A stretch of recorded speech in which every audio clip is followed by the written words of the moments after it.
La commune rurale de Gomboskou, dans le centre-sud, est en phase avec la vision du président du Faso, le capitaine Ibrahim Traoré.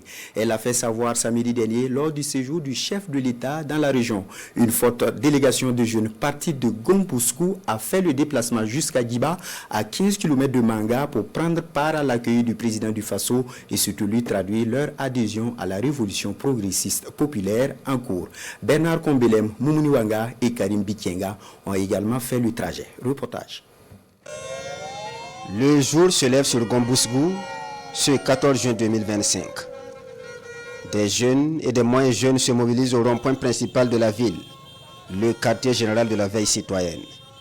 Tous en uniforme, drapeau en main, c'est le ralliement pour le voyage à Giba, un périple d'environ 60 km pour accueillir le président du Faso, le capitaine Ibrahim Traoré.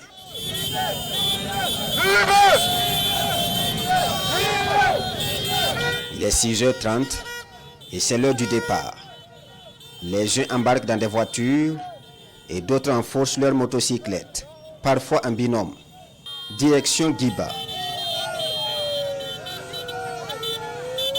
Village après village, la délégation poursuit sa trajectoire tout en scandant des slogans de soutien au président du Faso. D'un moment à l'autre, il faut diminuer en allure ou même marquer une halte, le temps de s'assurer que l'équipe est toujours en nombre. Après 45 minutes de route, Giba, la destination. La délégation de Gomboskou est accueillie par les acteurs de la veille citoyenne sur place. Cette mobilisation est l'expression d'une reconnaissance au président du Faso, au gouvernement et à l'ensemble des forces combattantes.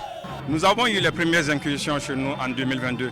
Nitete Laveni, le capitaine Ibrahim Traoré et ses frères d'armes qui vraiment ont décidé de prendre notre souveraineté en main. Et ce n'est pas évident que cet événement allait se tenir ici. N'en parlons même pas de Gomboskou.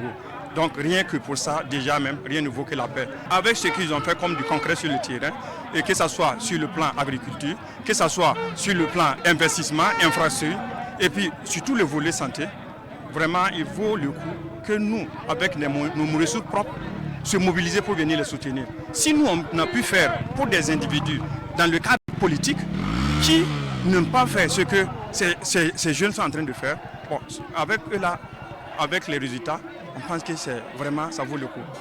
Le soutien de Gomboskou à la révolution progressiste populaire se veut permanente. Elle se traduit par plusieurs initiatives dans tous les secteurs du développement local. Santé, sécurité, infrastructure, bref, aucun domaine n'est en reste. Les fils se sont investis, d'autres sont en train même de faire des ponts. Et pour accompagner surtout avec la saison pluvieuse, il y a un passage vers Dassanga là-bas que les fils se sont mobilisés. Ils ont fait un pont de passage.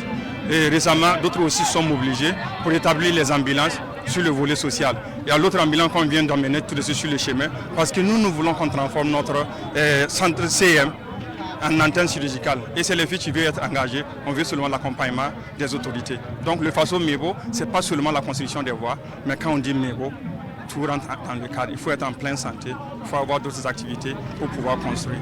Cette sortie de soutien au président du Faso est mise à profit pour apporter une contribution au fonds de soutien patriotique. L'opération a généré 300 000 francs CFA selon les leaders de la délégation.